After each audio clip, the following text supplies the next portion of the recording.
केंद्र सरकार की तरफ से तमाम आईपीएस अधिकारियों से उनकी संपत्ति का ब्यौरा मांगा जाता है और उसके बाद से बिहार के तमाम आईपीएस अधिकारी बताते हैं कि उनकी संपत्ति कितनी है।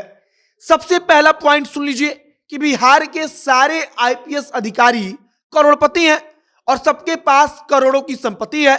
अगर राज्य के डीजीपी की बात करें तो आरएस भट्टी के पास लगभग 7 करोड़ रुपए से ज्यादा की संपत्ति है।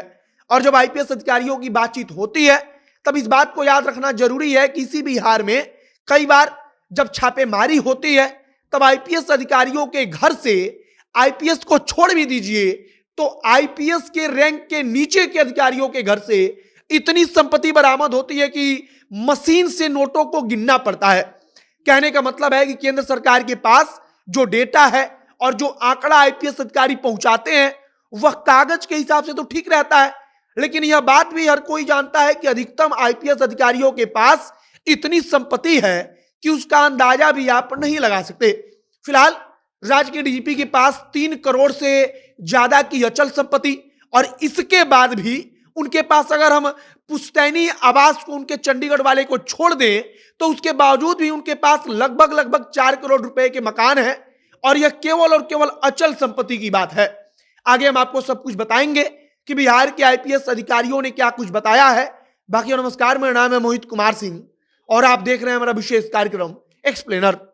सबसे पहले इस वीडियो के स्पॉन्सर के बारे में हम आपको बता देते हैं कि अगर जीएसटी रजिस्ट्रेशन कराना है या return filing, income tax, food licence registration या अन्य किसी भी तरीके का रजिस्ट्रेशन या इंश्योरेंस, चाहे लोन संबंधित अगर किसी भी सेवा को आप लेना चाहते हैं तो अब सी फर्स्ट कंसल्टिंग के साथ यह सब कुछ आसान हो गया है। सी अनिल कुमार और उनकी टीम आपके लिए जो पेचीदा पेपर वर्क होता है उसको आसानी से सी फर्स्ट कंसल्टिंग के जरिए सब कुछ करा रहे हैं, जो कि छपरा सारण में स्थित है। स्क्रीन पर आपको मोबाइल नंबर दिख रहा होगा, आप आसानी से कहीं से भी, चाहे आप बिहार में हो चाहे बिहार के बाहर हो, वहां से फोन करके अपना सारा काम करा सकते हैं। अब हम लोग वापस आते हैं अपने खबर पर। सबसे पहले अगर हम बातचीत राज्य के पुलिस के मुखिया डीजीपी आरएस भट्टी की करते हैं तब आपको इस बात की भी जानकारी होनी चाहिए कि आखिरकार आरएस भट्टी ने जिस संपत्ति का विवरण केंद्र सरकार को दिया है उसमें से कितनी संपत्ति उनकी पैतृक संपत्ति है। आरएस भट्टी ने केंद्र की सरकार को जो जानकारी दी है उसके मुताबिक चंडीगढ़ में उनके पास एक शानदार फार्म हाउस है और वह घर उनकी पैतृक संपत्ति में आता है तथा उसकी कीमत 3 करोड़ 60 लाख रुपए से ज्यादा है। इसके अलावा उनके पास 2 और भी मकान मौजूद हैं जिसकी कीमत लगभग 3.5 करोड़ के आसपास है।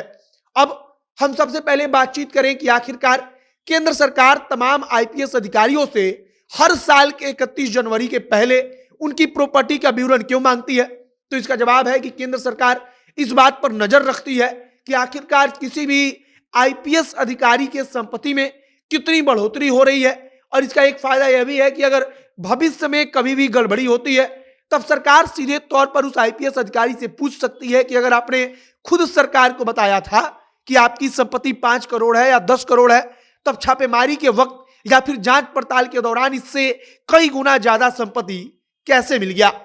आरएस भट्टी के बाद डीजी विजिलेंस आलोक राज के पास कितनी संपत्ति है, तो इसका जवाब है कि उनके पास 3 करोड़ रुपए के आसपास का लगभग एक आवासीय मकान है तथा मुजफ्फरपुर में उनके पास 3 जगह पुश्तैनी जमीन है।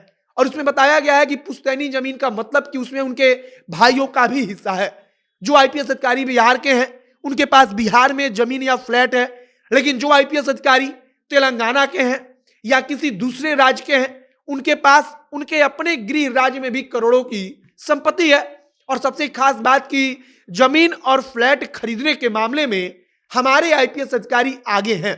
अब राज्य में जितने आईपीएस अधिकारी हैं उन सबके संपत्ति का ब्यौरा देना संभव तो नहीं है, लेकिन आप इतना समझिए कि किसी भी आईपीएस अधिकारी के पास करोड़ रुपए से कम की संपत्ति नहीं है और यह सब कुछ खुद की मर्जी से बताई गई संपत्ति है।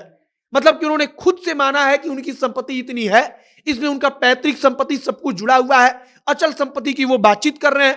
तो तब बिहार के बारे में कहा जाता है कि यहाँ पर दरोगा भी करोड़ों में खेलता है। तो आप किसी आईपीएस अधिकारी या आईएएस अधिकारी के बारे में अंदाजा लगा सकते हैं। फिलहाल तमाम अधिकारियों का ब्यौरा केंद्र सरकार के पास पहुंच चुका है। अब केंद्र सरकार उसी हिसाब से देखती है कि आखिरकार पिछले 1 साल के दौरान किस आईपीएस अधिकारी की संपत्ति सबसे तेजी से बढ़ी है। फिर केंद्र सरकार को अगर कुछ संशय लगता है तब उस आईपीएस अधिकारी से पूछताछ हो सकती है या फिर उस आईपीएस अधिकारी पर कार्रवाई भी होती है।